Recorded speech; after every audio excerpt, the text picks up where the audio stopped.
ॐ कृशधरी महाचण्डी मुक्तकेशी वलिप्रिये कुलाचार प्रसन्यास्ये नमस्ते शंकर प्रिये घोरदंष्ट्रे कोटराक्षी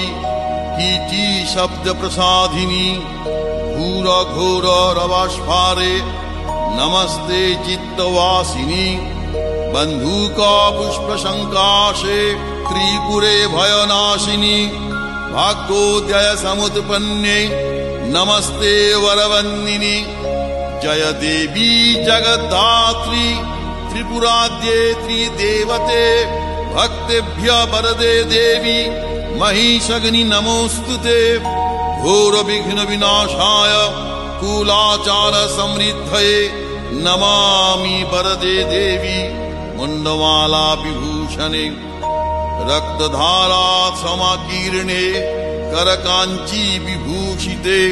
सर्वविघ्न हरे काली नमस्ते भैरव प्रिये नमस्ते दक्षिणामूर्ते काली त्रिपुर भैरवी भिन्नांजन चय प्रख्ये प्रवीण शव संस्थिते गलत्सनित धाराभि स्मेरानन सरोरुहे पीनोन्नत कूच द्वंद्वे नमस्ते घोर दक्षिणे आरक्त मुख शंताभि नेत्रालीभिर्विराजिते शबद्वय कृतोत्वंशे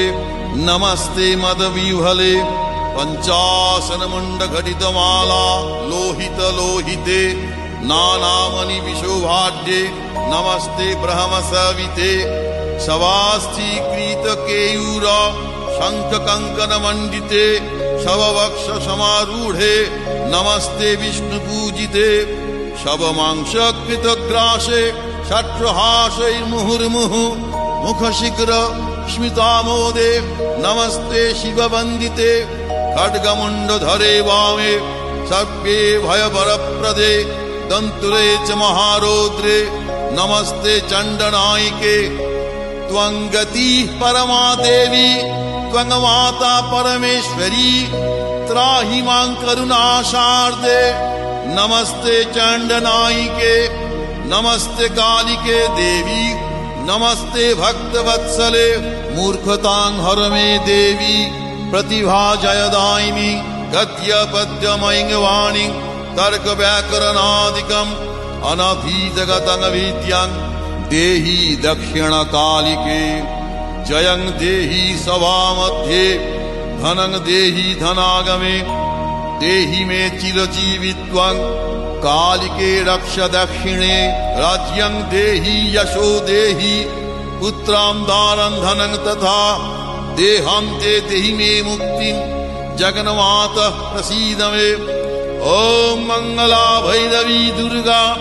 कालिका त्रिदशेश्वरी उमा हैमवती कन्या